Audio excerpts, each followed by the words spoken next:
Chapter 21. The Boat Competition. Amy's slim arms were folded across her chest. "I can't believe you were caught stealing again," she said icily.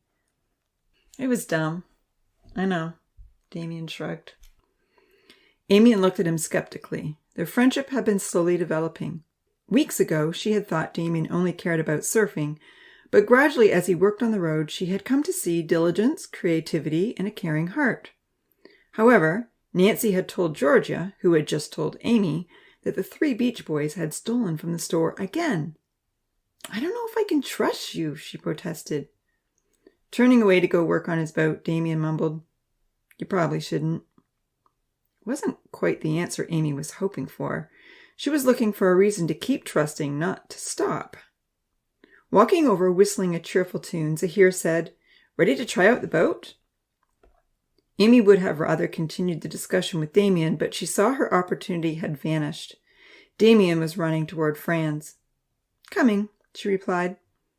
As she helped Zahir take their boat to the water, Amy thought about Damien's response. She felt sorry for him.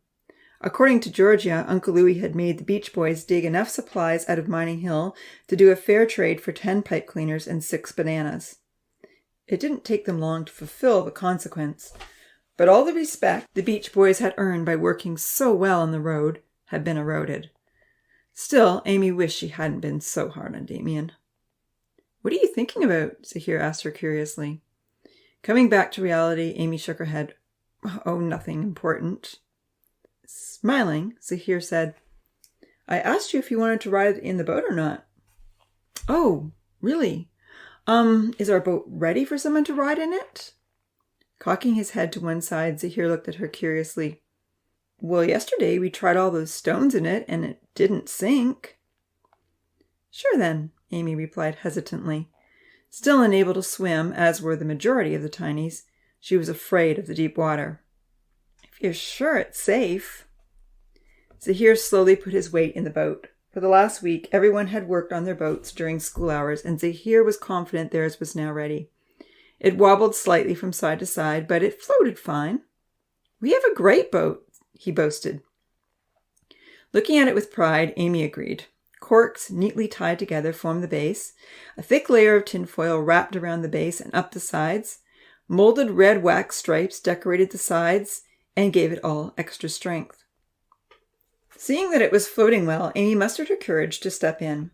The wobbles were a little unnerving at first, but once she was sitting, she realized the boat would hold them both well above the water level. Relaxing, she began to feel safe. Picking up one of the wooden boards, Zahir dipped it in the lake and pushed the boat along. Amy picked up the other stick and tried to do the same. Instantly, they began spinning in circles. "Hey, this is fun," Zahir laughed. "Maybe we should call it Spinner." For a few minutes, they were content to spin, but then Zahir decided there must be some way to go straight. As the other Tinies finished up their boats, the new sailors tried to find out how to propel their craft forward. Finally, they discovered they needed to paddle on opposite sides. Once they had coordinated their efforts, they had a great time gliding around the lake. "Let's call it the Red Bird," Amy suggested, as the boat surged forward with their strokes. "It flies across the water." They made it all the way out to the floating surfboard that Damien had anchored far from shore that morning. It was the turnaround point for the race. There was only an hour left for everyone to try their boats before Uncle Louis planned to announce the winners. The competition needed to be over before lunch while the lake was still calm. Once the waves came in, it would be too dangerous. As Amy and Zahir paddled around the shoreline, they observed their competition. Rosa, Lily, Odin, and Ponzi were actually pulling their boat apart for the 3rd time. Odin was yelling at Ponzi, Rosa and Lily were crying, and once again Uncle Louis was trying to mediate the situation. There was no doubt that Georgia, Yu Yan, Tina, and Vanitha had the most attractive boat. It was molded from tin foil with very fancy loops and swirls. A big arched canopy on top had several colorful balloons stretched across it. While it was floating well and the balloons provided shade from the sun, the girls had still not discovered a way to avoid going in circles. As Amy and Zahir steered back to shore, Amy noticed the Beach Boys were bringing their invention down. She watched curiously. The last time they had tried to sail their boat, it had tipped over, throwing them into the water, which they all thought was hilarious. They must work at night, Amy said to Zahir. Their boat always looks different every morning. The Beach Boys' craft seemed to be made entirely from red wax on the outside and was very slim and sleek. Amy was curious about the strange apparatus that was attached to the back of the boat. The stolen pipe cleaners, which now legitimately belonged to them, rose out of the back of the boat and circled around. No one had been able to figure out what they were for, and no one had seen the boat float successfully. "Only a short time left, everyone," Uncle Louis announced loudly. "I'm going to count to 100, then regardless of whether or not your boat is ready, I want to see you give it your best attempt." "It's a dumb boat," Odin snarled. "I should have had a better team." He kicked the boat in frustration, frightening Rosa and Lily once again. The timid way in which the girls hugged each other only made him madder. "You're the dumb one," Ponzi yelled back. "You keep wrecking everything we make." Uncle Louis had spent most of his time helping this group. Returning to their side, he asked, "What's going on?" Red with anger, his pale blue eyes glaring, Odin complained, "It still doesn't float." "Odin put holes in the bottom," Ponzi stated matter-of-factly with his hands on his hips, "and now the water seeps in." "It was to attach the corks," Odin yelled. "How else could we have attached them?" "I would have figured something out," Ponzi argued. "It's okay," Uncle Louis told them both. "The whole purpose of this project was to learn about building boats. You've now learned that water quickly finds its way into any tiny crack or hole, so you've learned a valuable lesson. You're welcome to make a new group and build another boat anytime you want." "I'll never build another boat," Odin hollered. Uncle Louis breathed deeply. "Go sit down, Odin," he ordered sharply, "and no more outbursts or you'll miss lunch." The no lunch threat was about the only warning that had an impact on Odin. He plopped down in the sand and mumbled grumpily to himself. Charlie, Vahid, and Kenzie, the farmer boys, had only used corks and building boards. They had worked for a long time to make an angular front on their boat so it could cut through the water, but it was very plain looking. There were no seats or sides to hold on to. Amy thought it looked more like a giant surfboard than a boat. Working next to that giant surfboard, Santa was trying her best to get her project stable, adding more corks to one side. She had partnered with Dia, Nancy, and Milan. While Dia had plenty of ideas about how she wanted the boat to look, she wasn't inclined to create the results, but only to give the orders. Nancy and Milan had worked hard, but had struggled to meld their ideas with Dia's orders or Santa's leadership. "I hope it won't flip over this time," Santa laughed merrily, climbing in. But within 2 seconds, Santa went headfirst into the water. Nancy and Milan looked at each other and shrugged. Sitting in the Red Bird on the shoreline, Amy watched the Beach Boys get ready. With only a few minutes left until launch time, they were carefully attaching a huge round balloon to the pipe cleaners on the back of their boat. She was amazed to see that the stretchy balloon, like the one which had saved her from a bad fall, could become so big and round. "How did they do that?" she asked Zahir. "I don't know," he replied. "They've been experimenting at night, I guess. I don't even know what it's for. Does that balloon help the boat to float?" Everyone was waiting for Uncle Louis to begin the contest. Finally, he counted down. 5, 4, 3, 2, 1, go! Digging in with their paddles, Amy and Zahir were off to a furious start. Looking back, she saw that a few tinies were still trying to figure out how to paddle forward. Santa's boat looked like it was ready to capsize. Odin's team was sitting on the beach dejectedly with the leaky vessel pulled up next to them. A loud noise caught Amy's attention as suddenly the Beach Boys blew noisily past the Red Bird. She felt the air in her face as the large balloon at the back of the boys' boat quickly diminished in size. "That's what it's for," she exclaimed. "Who would have thought?" Zahir replied. The Beach Boys blasted into the lead and doubled the distance between themselves and the Red Bird until the balloon ran out of air. Then they pulled out their paddles and easily glided around the surfboard marker. Zahir and Amy pulled hard on their paddles, but they were only halfway to the turnaround point. The farmer boys were in last place, standing on their cork surface and paddling with all their might. By the time Zahir and Amy reached the surfboard and navigated a tight turn, the Beach Boys were breezing close to shore. Still paddling as fast as they could for second place, Amy and Zahir could now see all the others. Georgia, Vanitha, Yuyan, and Tina were laughing hard as they turned in hopeless circles, having hardly begun the race. Santa, Nancy, and Milan were completely drenched, dragging their overturned boat back to the beach, while Dia unhappily sloshed through the water behind them. Rosa and Lily stood up to cheer for the Beach Boys as they slid into the sand. There was no doubt about who had the fastest boat. Uncle Louis lavished praise on the Beach Boys' creative invention. Amy and Zahir won for strength and durability. Georgia, Vanitha, and Lily won for the most attractive. And then Uncle Louis gave out secondary prizes for persistence, team cooperation. Even Odin's team got a prize for enduring challenges. Without being asked, Damien and Lima began carrying all the projects to an area beside the school. They positioned the boats neatly under the trees close to shore. "Thank you," Uncle Louis said, astonished. Damien smiled. "The beach is the most important place." "We want to keep it clear," Lima agreed. "That was so fun watching you fly across the lake," Vanitha exclaimed shyly as Damien walked past. "You guys should put on another show sometime." It suddenly occurred to Amy that here was a unique way for the Beach Boys to trade, which was a very novel idea for Paradise. "We could all trade you for a show," she burst out. Damien looked up with interest. With a frown, Lima asked, "What do you mean?" "You can practice your cool tricks," she explained brightly, "and then put on a show for us to watch. Anyone who wants to watch has to bring something that you need." For a moment, everyone thought it over. "That's a great idea," Nancy praised. "I'd be willing to bring fresh bread for a good show." "I can help make some dinners," Amy put in. "I'll bring some fruit," Charlie added. "I'll use the shakers to let everyone know when things will start," Georgia offered. "Me too," said Kenzie. With a very thankful expression, Damien said, "That'd be amazing." He looked over at Amy. "Thanks." Amy smiled and nodded. "What do you think, guys?" Damien asked, looking at his friends. "Can we pull off a show in a week?" "Sure," they said, still confounded by the whole idea. "And maybe we can make a place to tie the boats up in the water," Damien offered. "Then everyone can come to the lake and go boating when they want." The other Beach Boys looked at him with astonishment. "That sounds like work," Lima frowned. Uncle Louis was quick to praise the idea. "Excellent suggestion," he said. "If you boys work on that, your time will count for trade in the store just like when you made the road." "Let's do it, guys," Damien encouraged.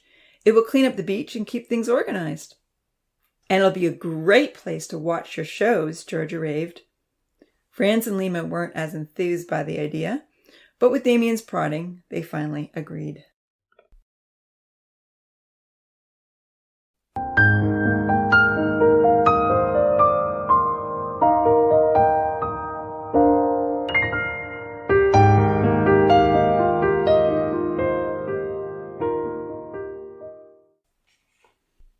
Chapter 22. Go-karts and strange animals. In less than 2 weeks, the boat dock was completed. The Beach Boys directed the project, and many of the strong young teenagers had been eager to help. Uncle Louis had designed the long pier that extended into the water. Zahir, Vahid, Kenzie, and Milan had mined rocks every afternoon for an underwater foundation. The professor had sent in the needed elements for submerged cement, and with Uncle Louis's printed instructions, the Beach Boys had learned the right way to mix it. Rocks now formed a tall foundation that stuck out of the water and went far enough out to tie up the 5 boats that floated next to it. All along the flat wooden surface of the pier, they had nailed in brass pins to attach ropes to anchor the boats. The pier also gave everyone a great platform from which they could dive into the lake or catch fish. It would also be, as Georgia had suggested, the perfect place to watch the Beach Boys when the shows began. The new pier and the boats were a welcome addition for everyone except Odin and Ponzi, who had been spending a lot of time at the north end hidden in a forest. Apparently, they had built a new shack in the forest, as it was too hard climbing the cliff every night to sleep. Occasionally, they were seen racing to the lake when their chemical concoctions reacted unpredictably. If anyone ever needed a carry cart, there were always several stashed away on their side of Paradise. They were always first in line for lunch and dinner, but they refused to come to school in the mornings, choosing to sleep in instead. Generally, they were willing to trade rocks and cartloads of dirt for those who wanted to put in their own gardens, and the orchard girls were their best customers. From the orchard girls, they would get pottery or baskets of fruit to trade at the store with Nancy. At Louis's request, the professor continued sending in more reactive supplies glad to see that Odin and Ponzi were occupied with some form of experimentation. Resigned to the fact that Odin and Ponzi weren't going to be studious individuals, the professor assured Louis they may not be going to school, but they are learning something. One morning, during the science lesson, Kenzie begged, "Can we please do another competition?" They had learned a lot about problem-solving in math and had improved their writing skills, but after building boats, roads, and piers, many were eager for another hands-on project. Who would enjoy another interactive activity? Uncle Louis asked. Only 5 tinies didn't put up their hands. Lily, Dia, and Rosa preferred to just sit and listen. And since Odin and Ponzi weren't even there, they couldn't answer either. "All right, we will do another project," Uncle Louis agreed, "but this time I will choose the groups." There were sighs of relief and groans of disappointment. "What will we build this time?" Vahid asked curiously. Uncle Louis stroked his white beard. "I think it's time to experiment a little more with wheels and transportation," he considered. "We are done building houses and don't need so many carry carts." He clapped his hands together, remembering an idea he had seen online.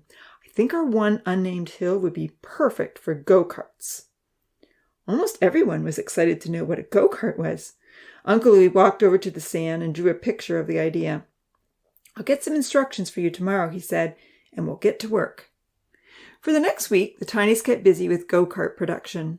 Ponzi heard about the project and began showing up to take part. Uncle Louis put him in a group with Damien and Franz. Uncle Louis's choice of groups worked well, and since they had instructions to guide them, the new project went much more smoothly than the boat competition had gone. Ponzi and Franz fooled around with the small saws for building boards and accidentally cut each other. Tina came to their rescue with the first aid kit, but Ponzi and Franz lost their saw privileges for the next 2 weeks. Amy, Rosa, and Georgia were in a group together, which they enjoyed, aside from Rosa's tendency to whine and give up whenever she didn't understand something. Since this wasn't a competition and they were all simply following instructions, Damien was quite willing to help the young ladies beside him, as well as his reckless partners. As they used the saws to cut the sticks to the right size, Damien did all the cutting for his group and often helped the girls. Sometimes all 3 boys helped the girls glue their pieces together, and the girls would help the boys.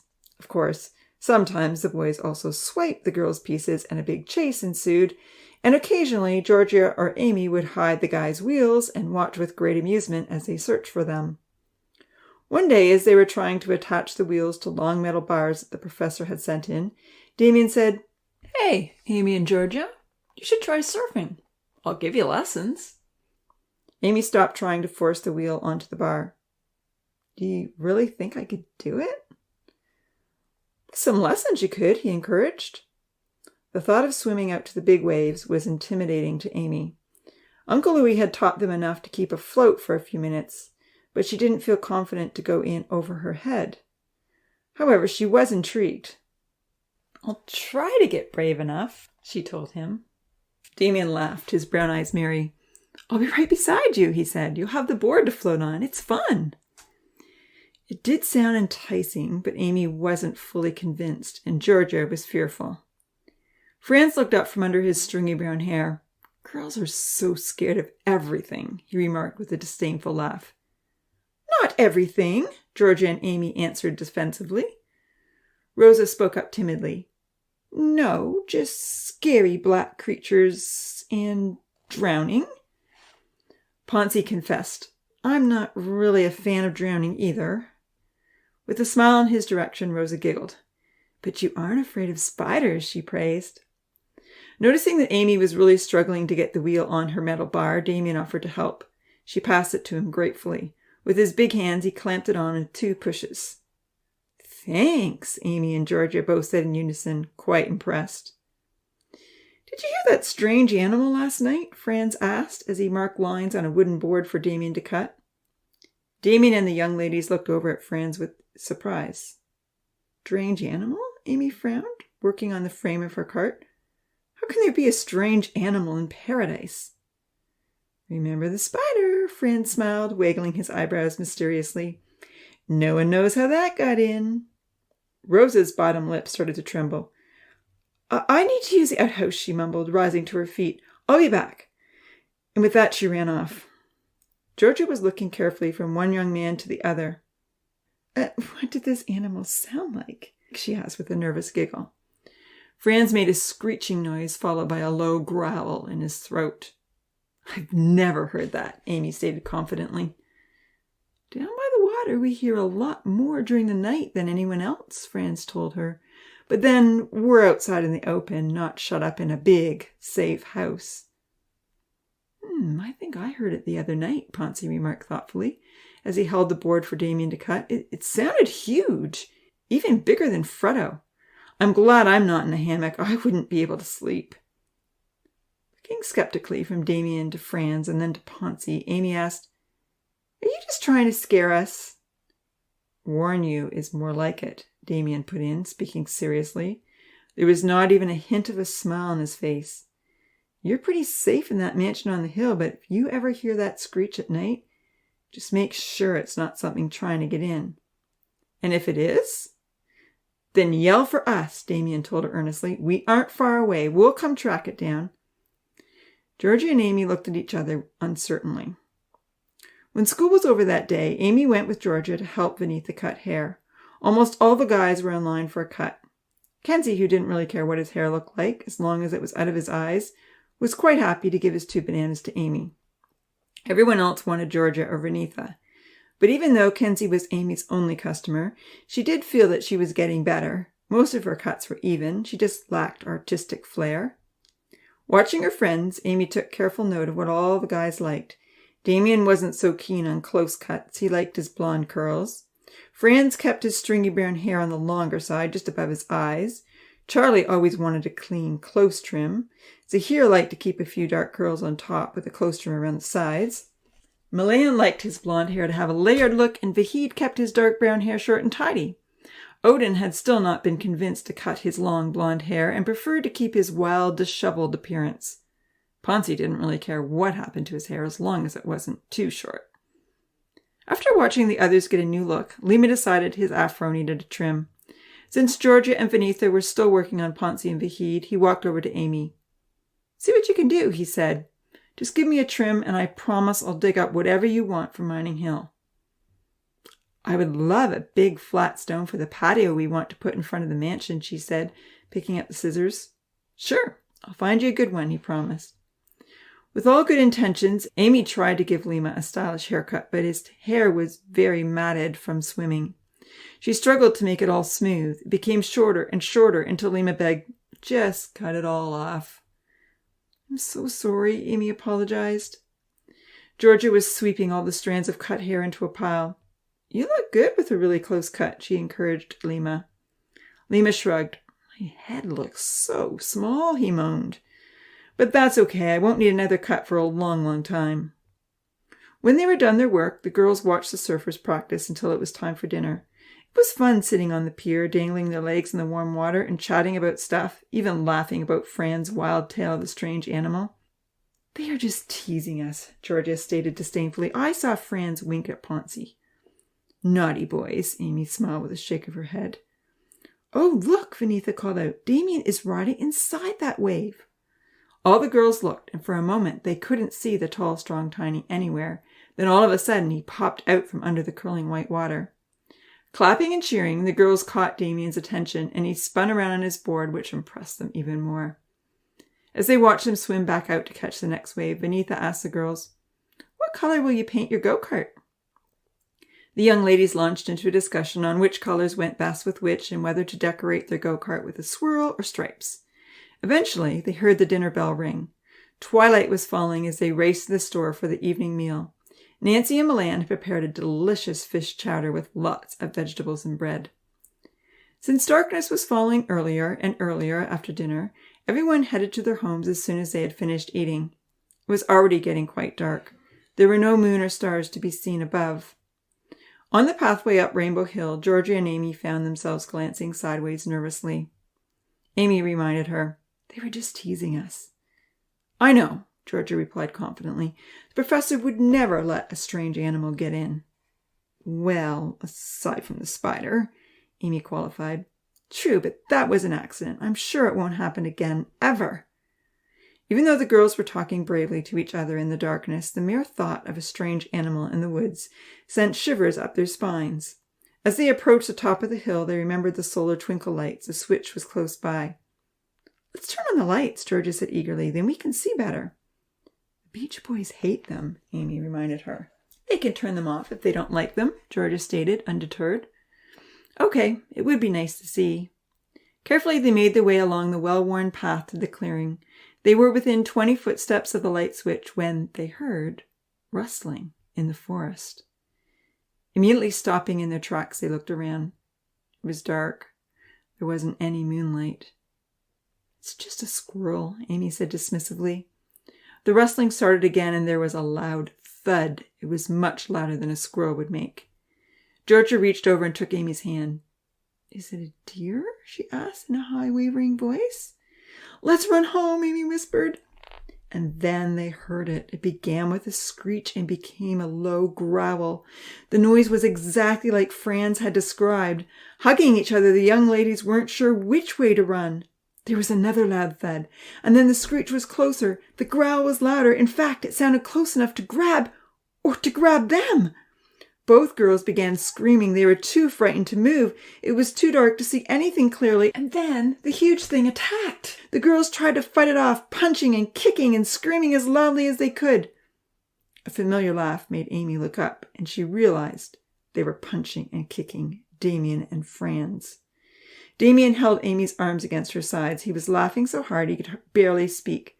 "Whew, you girls are tough," he howled. "What fighters!" Amy's heart was beating very fast and her mouth was dry, but she was relieved the strange animal was just two boys playing a prank. "Don't ever do that again," she scolded, breaking free. "We scared you, didn't we?" Damien teased, still laughing. "I'm sure everyone in paradise heard you scream." Suddenly, the lights turned on. Amy looked over at Georgia, who had broken free from Franz and was dusting off her pink sundress. "I was terrified," Amy admitted, "and I'm glad I got some good kicks in. You deserved it." At that moment, Zahir and Milan came running up the hill. "Is everything okay?" Zahir asked, looking at Amy in alarm. "We heard someone screaming. It sounded like they were hurt." "The guys just played a mean trick on us," Amy told him with a smile. "We thought we were being attacked by a strange animal that screeched and growled." "A strange animal?" Zahir questioned, unamused. Damien tried to explain the conversation that had taken place earlier that day, only he thought the whole thing was so funny that he could hardly tell the story without doubling over in laughter. Franz had to fill in the details. Zahir didn't seem to see the funny side. "Why are you looking so serious?" Damien retorted. "It was just a joke." Then Uncle Louis arrived, a little out of breath, and the story had to be explained once again. He was also upset. "I don't want you scaring the girls like this," he said. "It sounded like someone was really being hurt. Terrifying people is hurtful. We don't want this happening in paradise." Damien and Franz walked off muttering something about overreactions. And then everyone else parted ways for another quiet, peaceful night in paradise. Although it wasn't all that quiet or peaceful. Retaliatory, silly pranks were being discussed in the girls' mansion, and the occasional growl and peals of laughter were heard coming from the lake.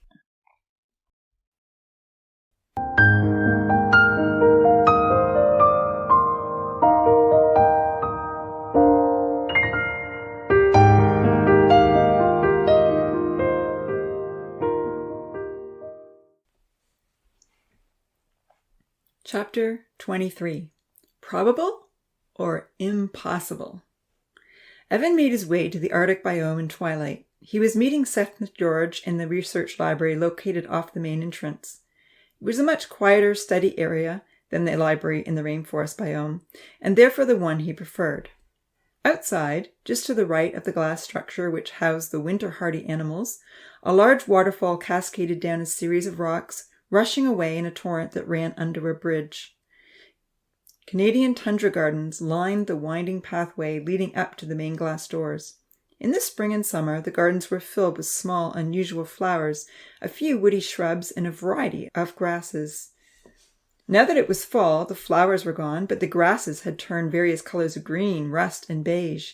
Evan thought they were impressive to look at. Next to the gardens, in a fancy black iron and glass enclosure, a few little white foxes were finishing off their fish dinner, and a large caribou was quietly chewing his cud. Above the black iron enclosure was a giant banner that read, "The Arctic Biome. Come, explore the North. Marvel at your evolving world."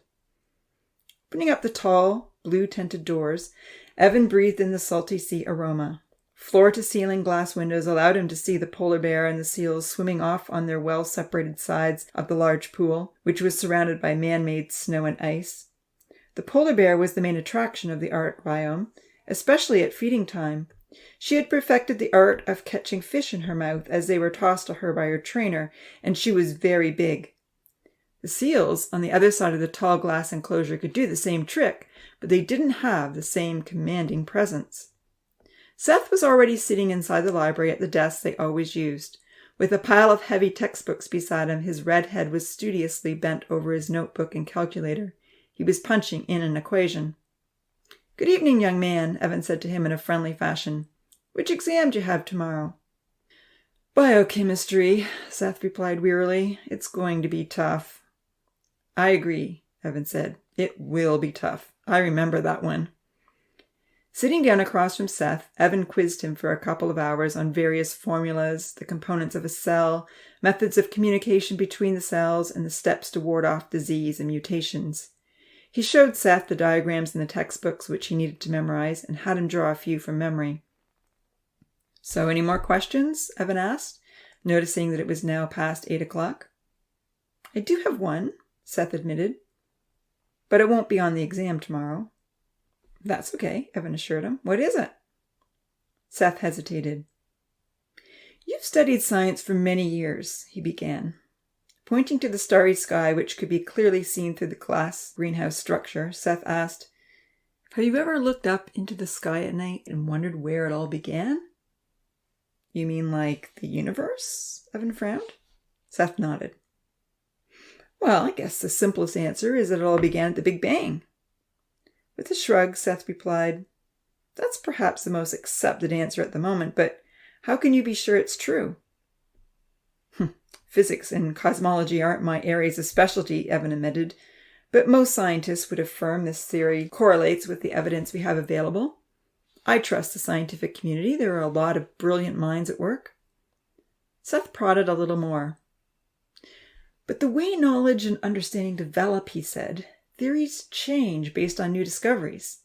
He pointed to his textbooks, adding, "What I'm studying right now wasn't known 100 years ago, and some of it would have been considered preposterous." "Fair enough," Evan conceded. "But what does that have to do with the Big Bang?" "Well, take Einstein, for example," Seth elaborated. "He had a brilliant mind, yet he struggled to remain unbiased by accepted scientific understanding even when the evidence challenged it. His own cosmological model in 1917 showed the universe was expanding, not static. But because he accepted scientific belief at the time, which stated that the universe was static, he altered his own model to fit the scientific beliefs of the day." "True. I had heard that," Evan considered.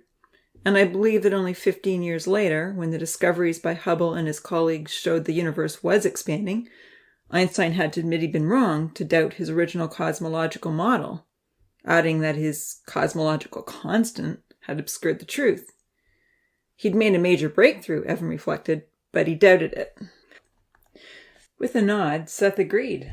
"So if a brilliant mind like Einstein could be biased by the prevailing mode of scientific thought," he reasoned, "who's to say the scientists of today aren't biased in their interpretation of the Big Bang?"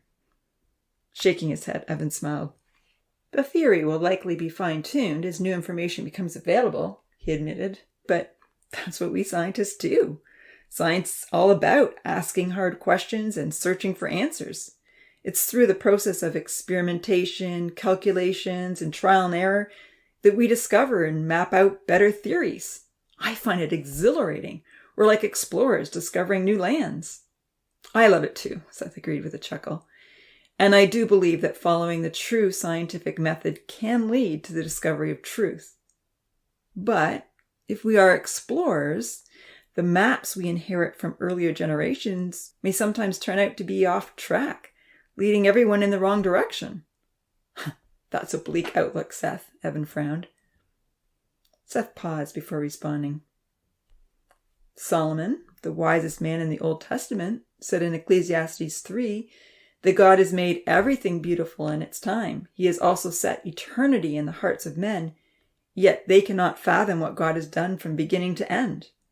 Seth, Evan rebuffed with a laugh, you're at university now. You're in high-level lectures, reading from the best textbooks, learning from some of the most intelligent humans that have ever lived. Most readily dismissed any notion of a God.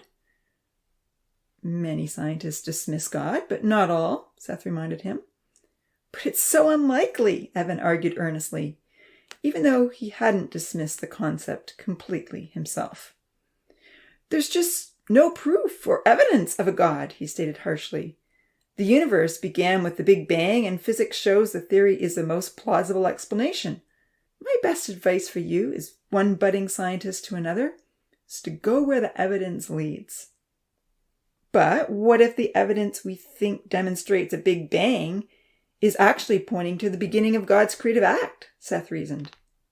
No way, Evan retorted with a laugh, having never considered this possibility. That's just trying to force God into modern scientific discoveries. You won't make accurate discoveries if you are biased like that. You need to open your mind and read what other intelligent scientists have written. Have you read Professor Lemans' book, Faith or Fact, An End to Delusion? Yes, Seth nodded. It's pretty hard-hitting. Threw me for a loop initially. I had to take a few days off school to recover. Oh, I'm sorry to hear that, Evan commiserated. But it's better to know the truth, right? Then he frowned. And you're still arguing for a God? It wasn't the only book I read, Seth assured him. Scientists always gather sufficient data before making final conclusions, right? Okay, Evan shrugged. So then what?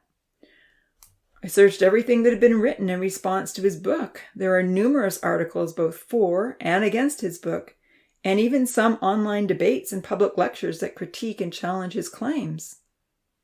But how convincing were any of those challenges? Evan prodded. Who was giving them? You've got to be unbiased, Seth, if you really want honest answers. Of course, faith-based communities aren't going to agree with Professor Lemans. There are excellent critiques from scientific researchers, physicists, mathematicians, and scientific philosophers. The best debate was between a physicist and Professor Lemans. I'll send you the link, he said, picking up his phone and Googling the debate online. It took place 10 years ago, shortly after his book was released. The physicist, Dr. Mason, clearly shows that faith or fact has a lot of slickly worded arguments and suppositions, but not much in the way of hard evidence or data. No way, Evan argued. There have been rave reviews in the scientific community for his book. Professor Lemans must have based his book on hard evidence, or he would never have gained such tremendous support. Have you looked at anything that critiques his work? Well, no, Evan admitted hesitantly, taken off guard. Have you considered any arguments from those who were once atheists and now follow the evidence that leads them to admit that a highly intelligent creator, like the God that many believe in, is the more probable explanation for the existence of such a perfectly well-tuned universe? With surprise, Evan clarified. You're telling me that there are respected scientists who believe in the possibility of a God based on actual evidence? No one I know has ever mentioned this. Really? Many, Seth assured him, and their writings, debates, and lectures are all available online. He sent the debate link to Evan's phone, and there was a beep in response. If you recognize the way in which bias can skew an investigation, then you should also consider the arguments on both sides, and then decide where the weight of evidence lies. With a shrug, Evan replied, I'm sure the Big Bang explains everything better than a creator God. The redhead disagreed. Even the best theories attempting to explain how the Big Bang could have worked still require pre-existing matter and a specific, purposeful cause for the universe to begin at that moment, Seth argued. Up until the 1930s, scientists, including Einstein, did not believe or accept that the universe had a starting point like they do today, but the Bible has always stated that there was a specific moment in time when it all began. The very first verse in the Bible states, "In the beginning, God created the heaven and the earth." God prepared the matter. He was the cause. He spoke a word and it happened. Given enough time and opportunity, anything could happen without him, Evan reiterated. With a thoughtful look on his face, Seth continued. Okay, if you were to go out one wintry morning and see a well-sculpted snowdrift, would you assume your neighbor had spent weeks planning its design and a whole day carving the shape? No, Evan frowned, wondering what Seth was setting him up for. Any Canadian knows what wind does to snow. Right, Seth nodded. And when you examined the snowdrift carefully, you would find that it was a pile of intricate snowflakes, but nothing more than that. Of course, Evan agreed. Seth smiled. But let's say the next morning you went out and discovered an elaborate ice image, a totally perfect representation of Professor Lemans. It was sculpted with all the white hairs of his goatee defined, the wrinkles in just the right places, even a cell phone sticking out of his right lab coat pocket. Evan had to laugh as he imagined the scenario. And not only that, Seth continued dramatically, inside the ice sculpture, there was a system of lights that perfectly illuminated the professor's image at night, and a tiny electronic speaker that played a recording of his last lesson on biochemistry, ending with, "This is your world. Get out and solve the problems." Would you assume the wind had been at work again? Evan chuckled and rolled his eyes. Okay, I see where you're going with this, Seth, he told him unappreciatively. Of course I wouldn't. The wind doesn't do exact images and insert lights and recordings. Where would it even get them from? Exactly, Seth agreed. But neither can blind chance. If you look carefully at any living creature, you don't discover a well-sculptured pile of snowflakes, or dirt in our case. Instead, you find something that is increasingly complex the more carefully you investigate. It's not a matter of one helpful mutation at a time. There are millions of intricate, perfectly functioning parts, all fully connected and completely necessary for life to be possible. Even if we gave it millions or trillions of years, the wind could not make a perfect replica of Professor Lemans. Ever. Evan sighed deeply. Consider just the complexity of a simple cell, Seth prodded further. There are two basic molecules required for the cell to function, the amino acids that combine to form proteins, and the nucleotides that combine to hold the information of our genes, instructions to create proteins. As you know, these molecules are composed of base elements, which, when combined together, make more complex structures. The DNA, or genes, provide instruction on how the amino acids must be assembled into a protein structure. Evan frowned. Given enough time, anything is possible. Seth shook his head and pressed his point further. But the beauty of the complexity increases when you see that the proteins are necessary to replicate and assemble the DNA. You see, both the amino acids and the DNA are necessary together. This shows the impossibility of life springing into existence through mere chance, because neither amino acids nor DNA can exist without the other.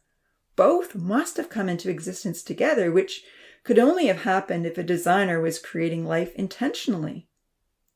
Seeing that his friend still looked doubtful, Seth added, taking this one step further, protein structures, amino acids, are also necessary to read the DNA instructions, which then are needed to assemble proteins from these instructions.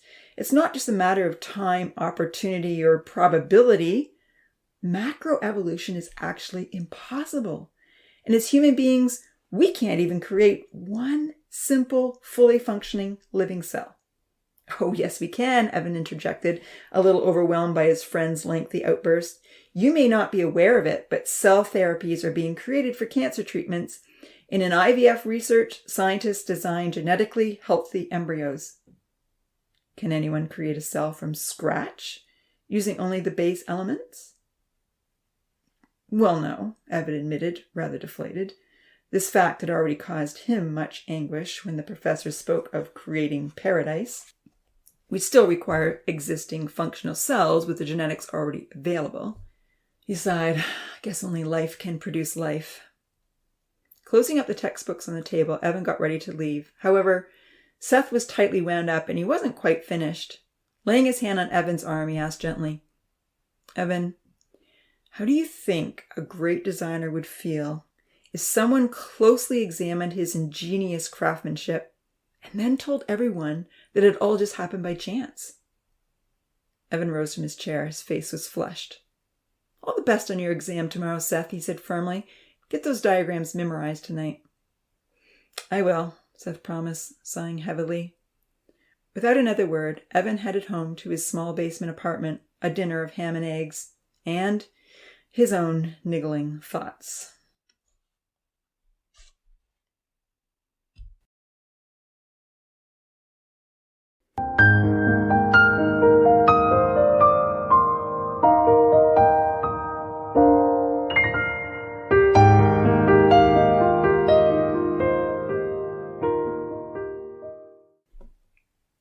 Chapter 24. The Bump on the Hill. Once the go-karts had been fully assembled and painted, they were finally ready for use. For the first hour that morning, Uncle Louis allowed the teenagers to push each other around on level ground. Then they advanced to rolling down the slope from the store. They could get all the way to the dry, rainy riverbed. With some fine-tuning, everyone's go-karts worked well, even Ponce's and Lima's. The two dogs loved chasing the new inventions. After lunch, Uncle Louis said, "Does everyone feel ready for the big hill?" There were loud cheers. "All right, then," he said. "Let's head out." Just to be sure they were all ready for the challenge, Uncle Louis started them out only halfway up the hill. "Stay away from that bump," he said. "When you get really good at handling your go-kart, the bump will be a lot of fun. But for now, I just want you to get used to steering and managing your speed." We can handle the whole hill," Lima complained. "I want everyone to wait a little longer before you try from the top," Uncle Louis cautioned. "What's he so worried about?" Odin grumbled to no one in particular. Ponce, Damien, and Franz complained loudly about avoiding the bump, but Uncle Louis wasn't backing down. However, even with the restrictions, the ride was so fast and fun that the grumbling gave way to lots of laughter, happy shouts, and delighted screams. Two tinies fit comfortably in one go-kart, but it was possible for three to ride together if they hung on tightly. Odin hadn't made a go-kart, but he joined Ponce for several rides. Amy overheard him admit that he wished he'd made one too. As the day wore on and the sun began to set, Uncle Louis called out, "I think it's time to take a break for dinner." Several tinies were already halfway up the hill. "Just one last ride all the way from the top," Kenzie begged. "This is so fun." The tinies had learned well and were demonstrating good control of their carts. "All right, then. One last ride all the way from the top," Uncle Louis agreed. Everyone below eagerly grabbed their carts and began pulling them up the hill. Fredo and Maxie bounded after them.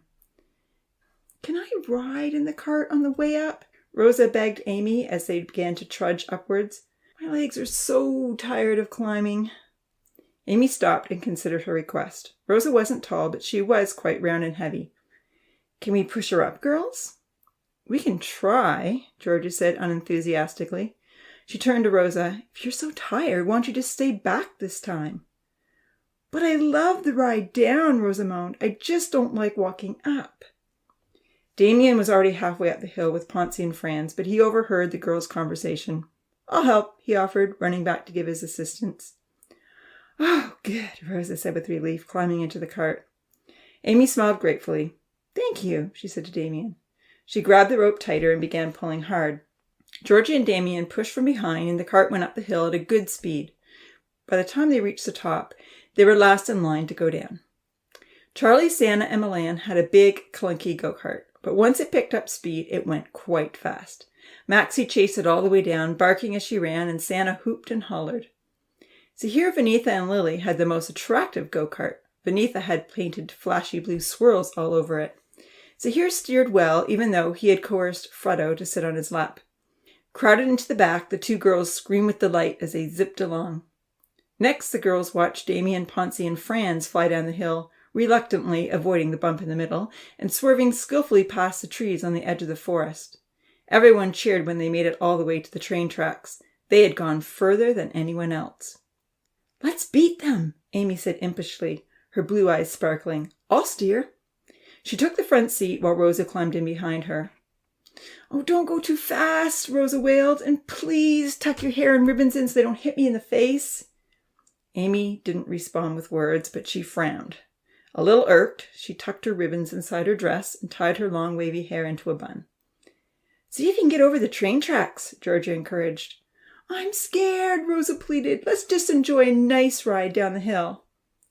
Push us off, Amy said to Georgia. Georgia put her hands on the cart and ran, pushing the cart as fast as she could to the edge of the hill. Then she jumped in behind Rosa. They were off, faster than Amy had ever gone before. Yes, we're going to beat them, she yelled. Amy knew she needed to avoid the bump, but it came too quickly. For one glorious moment, they were flying through the air, laughing and squealing. Then the cart landed hard, nose first. With the impact at the front, the force pushed up the back end of the go-kart and it flipped completely over. As their vehicle continued to roll down the hill, the passengers rolled with it, colliding repeatedly with the hard ground, the wooden go-kart, and each other. Finally, after what seemed like ages, the cart came to rest on top of its unmoving passengers at the bottom of the hill. Everyone came running. Did you see that? Odin laughed loudly. Ponzi was laughing too. The go-kart landed right on top of them. But they were the only ones laughing. Uncle Louis knew the accident was serious.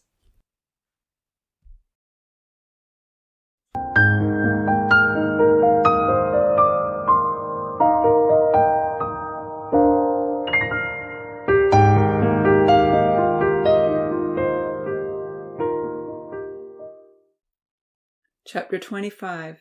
Tragedy and Challenges.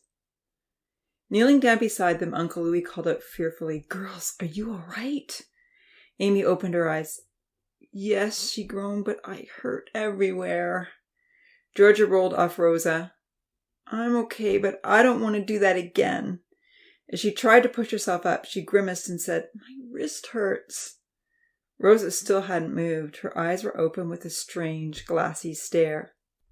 Rosa, Uncle Louis called out sharply. Rosa, are you okay? There was no response. He reached out and touched the top of Rosa's head, and then drew back his blood-covered fingers in distress. She's bleeding badly, he called out with great concern. Someone run for the first aid kit. Kenzie and Zahir took off toward the store. Uncle Louis felt Rosa's neck for a pulse. Then he tried her wrist. He could tell she wasn't breathing. By this time, Georgia and Amy were sitting upright, feeling his sense of panic. All the others crowded around to see what was going to happen. Blood was pooling around Rosa's head. Her eyes stared blankly without seeing. This can't be, Uncle Louis kept saying anxiously. This can't be. Uncle Louis felt terribly alone and unprepared for such a horrendous accident, even though he had done so well on the first aid exam. He knew the theory. He had seen it performed in YouTube videos, but he had never practiced the techniques. He also had a strong feeling that Rosa's injuries required more medical intervention than he could provide. He was almost certain that she must have fractured her skull. Frantically, he initiated CPR, much to the disgust of his teenaged onlookers, who were still waiting for Rosa to wake up. He could see her chest rise and fall, just as it should. That was good. But as he alternated between chest compressions and mouth-to-mouth resuscitation, he was very concerned over the amount of blood she was losing. He anxiously debated in his mind whether he should run to the cave and call the professor or keep up the CPR and hope that Rosa would start breathing again. The young lads returned with the first aid kit rather quickly, but in Louis's mind it had seemed to take forever. In a panic, he didn't explain anything to anyone, just hastily bound Rosa's head with one long piece of cloth and returned to his task, trying to bring her back to life. Without a watch or a clock, he had no way of gauging how many minutes were passing by. Gradually, he began to wear out, and nothing had changed. Desperately weary, Uncle Louis knew he had to call the professor, whatever risk there may be to disclose the secret cave. Staggering to his feet, he panted, I just need to run and get help for Rosa. Stay, don't move her. I'll be right back. Pushing himself as fast as he could, Uncle Louis ran to the cave. He fumbled frantically to open the lock on the door. Dashing in, he pressed the professor's contact number.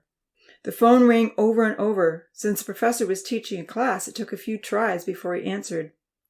What is it, Louis? He asked, standing outside the door of his lab. We've had a terrible accident on the go-kart hill, he blurted out. I think Rosa may be dead. His words tumbled out as he struggled to catch his breath. She has no pulse. None. There is blood coming out of her head. She's not conscious, and her eyes are glazed over. I've done CPR. Jacques Lemans was horrified. Poking his head back into his room, he called out loudly, Class is dismissed. Then he began running down the halls of the university, heading straight for the rainforest biome. What happened, Louis? He begged. The girls were coming down the hill far too fast, Louis tried to explain, his hand beginning to tremble. And they hit the bump. They were flung out of the cart, and then it landed on them while they all rolled down the hill. Ça allures, the bump, Jax cried out, bursting through the university doors and out into the cold. Who was driving? He queried, running and slipping along the snowy sidewalk in his dress shoes. Amy, Uncle Louis relayed, and Georgia was the other passenger.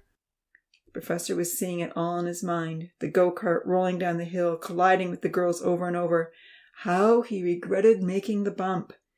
Is Amy okay? How's Georgia? He fretted anxiously. Louis suddenly realized he hadn't thoroughly examined the others. He had been completely focused on Rosa. I think they're all right, he cried, as tears welled up in his eyes, but definitely bruised and shaken. I'm going to send in the train and take Rosa out, the professor said quickly, and then he fell hard as his shoes slipped on the icy snow at the front doors of the biome. Covered in wet slush, the professor picked himself back up and pulled open the door. Having seen him slip, Rachel was running to help him. I'm okay, he assured her quickly. Dashing past, he headed toward the mirrored hallway. Still holding the phone to his ear, he called out to Louis. I need you to get Rosa to me as quickly as possible. If you think any of the others may be seriously injured, I'll send the train back in for them. But then they'll know about your side, Louis began to sob.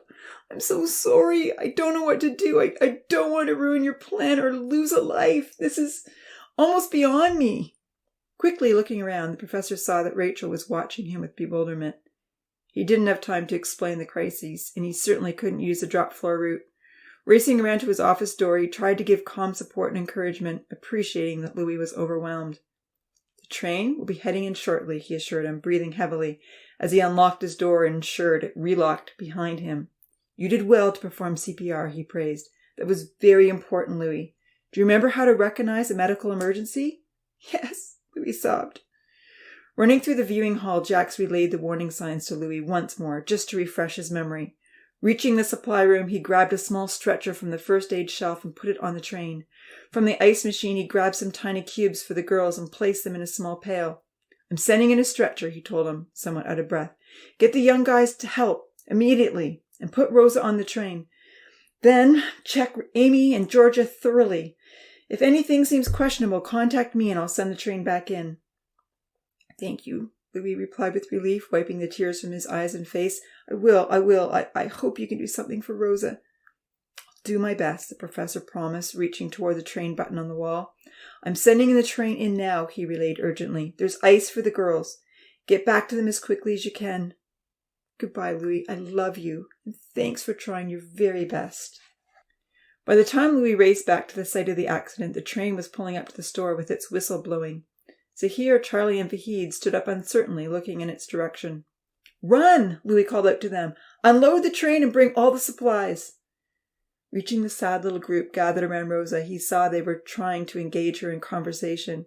Amy was waving her hand frantically in front of Rosa's eyes, saying, Look at me, Rosa. I'm right here. Can you see me? Tears welled up in Louis's eyes. He hoped that his diagnosis was wrong and that the professor could make Rosa better.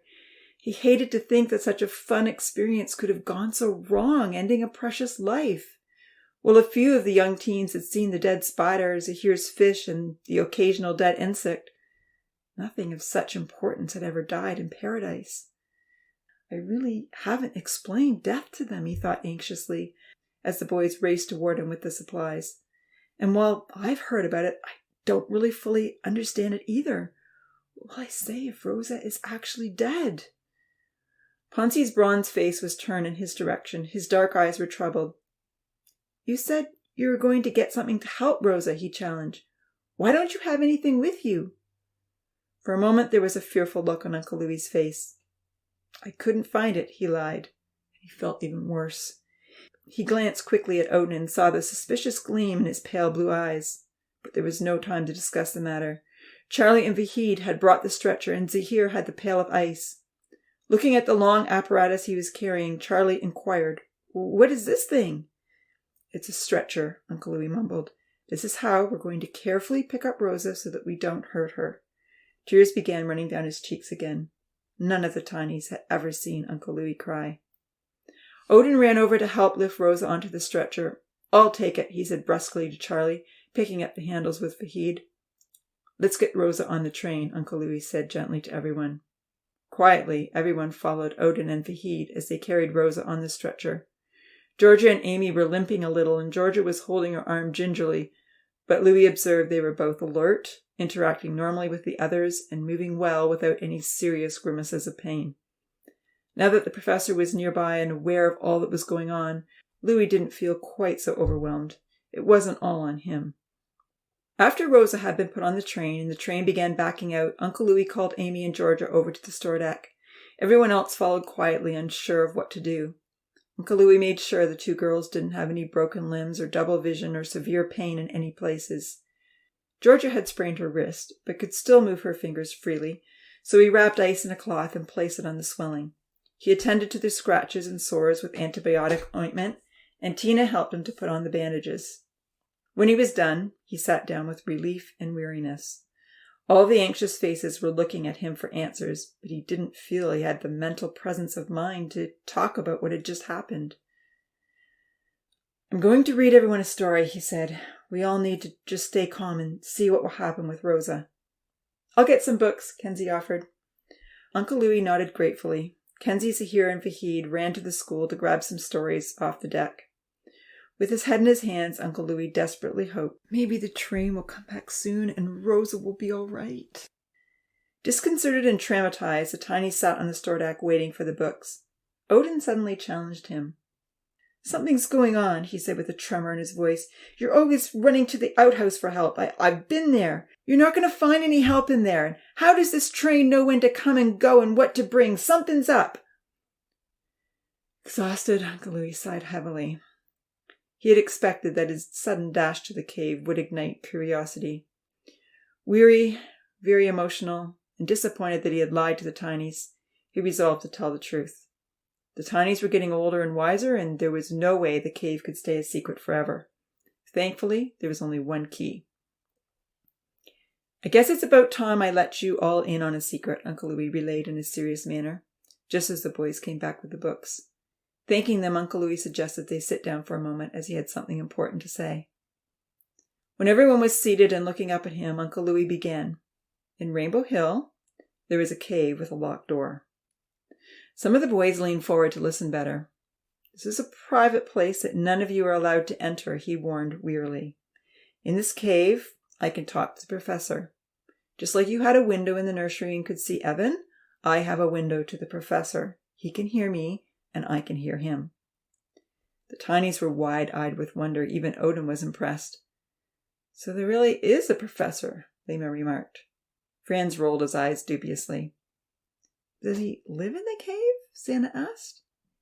"Yes, he is real," Uncle Louis frowned. "He doesn't live in the cave. He comes and goes just like Evan did in the nursery." Santa nodded slowly.